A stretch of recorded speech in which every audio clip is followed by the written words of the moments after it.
नमस्कार, NBT online Bihar में आपका स्वागत है। मैं हूं आशुतोष और अभी हम पहुंचे हैं बिहार विधानसभा कैंपस में, जहां 1977 में कर्पूरी ठाकुर, जननायक कर्पूरी ठाकुर मुख्यमंत्री थे।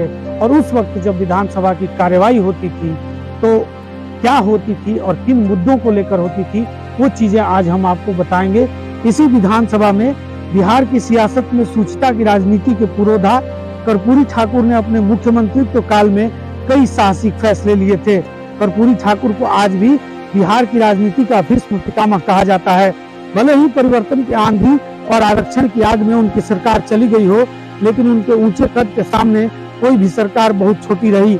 अगले महीने 24 जनवरी को बिहार के मुख्यमंत्री रहे कर्पूरी ठाकुर की जयंती है। उससे पूर्व एनबीटी ऑनलाइन उनके जीवन से जुड़े संस्मरणों को पाठकों के साथ साझा कर रहा है।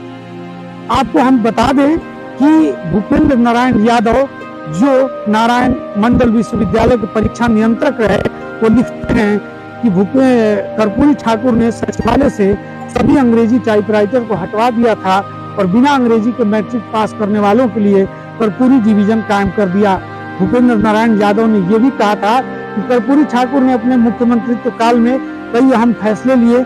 उन्होंने संविधान के अनुच्छेद 45 की रोशनी से सारे सूबे को प्रकाशित करते हुए प्रथम चरण में मिडिल तक की शिक्षा को निःशुल्क करने का आदेश दे दिया। उन्होंने बिहार के सभी पुलों और घाटों पर से पैदल यात्रियों से की जा रही वसूली को रोक दिया। इस काम से गरीबों को काफी राहत मिली। भूपेंद्र नारायण यादव कहते हैं कि कर्पूरी ठाकुर मुख्यमंत्री रहते हुए अपने आवास पर सैकड़ों लोगों से मिलते जुलते थे।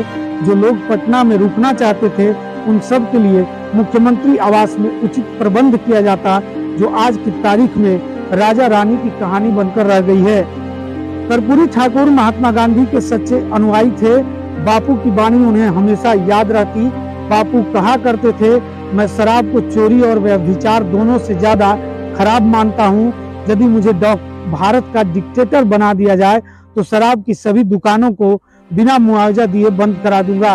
गांधी जी की इसी प्रेरणा से मुख्यमंत्री कर्पूरी ठाकुर ने बिहार में जून 1977 में शराबबंदी का ऐलान किया। इस ऐलान से गरीब मजदूरों में खुशी की लहर दौड़ गई। कर्पूरी अपने इस फैसले के बाद एक खास तबके के दुश्मन बन गए।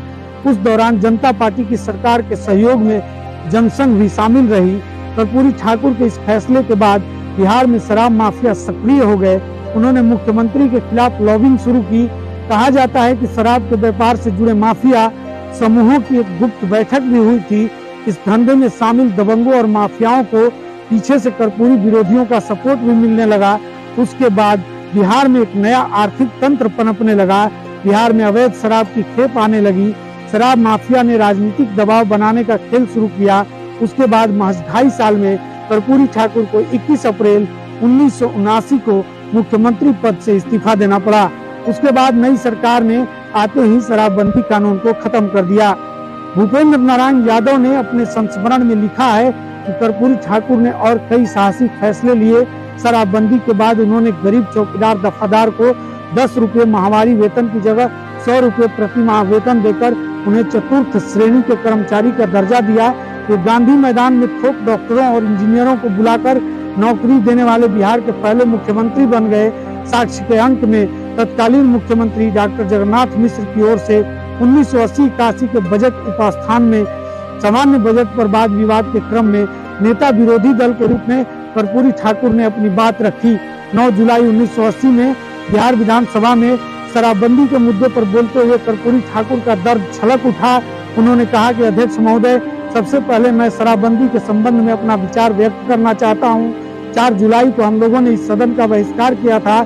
इस प्रश्न पर जब कर्पूरी ठाकुर विधानसभा में बोल रहे थे, जब वो बोल रहे थे इस शराबबंदी को पूर्ण रूप से इस प्रदेश में लागू है, खत्म हम लोग करना चाहते हैं, कर्पूरी ठाकुर ने सदन को संबोधित करते हुए कहा कि मुख्यमंत्री जगन्नाथ मिश्र अंत में एक IAS अफसर की उक्ति का हवाला दे रहे थे।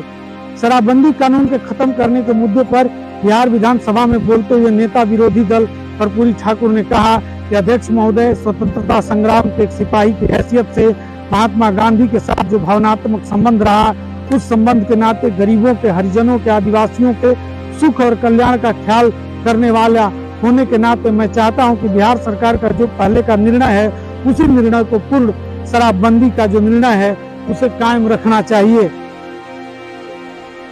उसके विरोध में जो दलील दी जाती है वह आदिवासियों, हरिजनों और गरीबों को बेहद नुकसान पहुंचाने वाली दलील है। कर्पूरी ठाकुर ने कहा, राज्य सरकार की कोष में भंडार में कुछ करोड़ रुपया आ जाता है, मगर करोड़ों आदिवासी, हरिजन और गरीबों का नुकसान होता है, इसका अंदाजा लगाना मुश्किल है। उन्होंने सदन में आगे कहा कि उस रोज कहा गया था कि हम लोगों की पहले यह नीति बनी थी कि 4 वर्षों में शराबबंदी की जाएगी।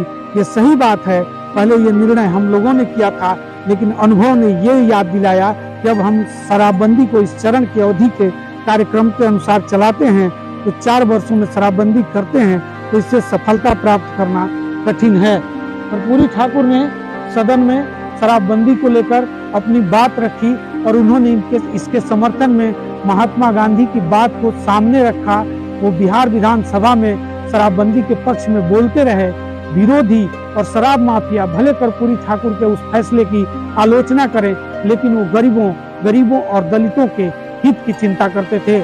Ashutosh, NBT online, Bihar.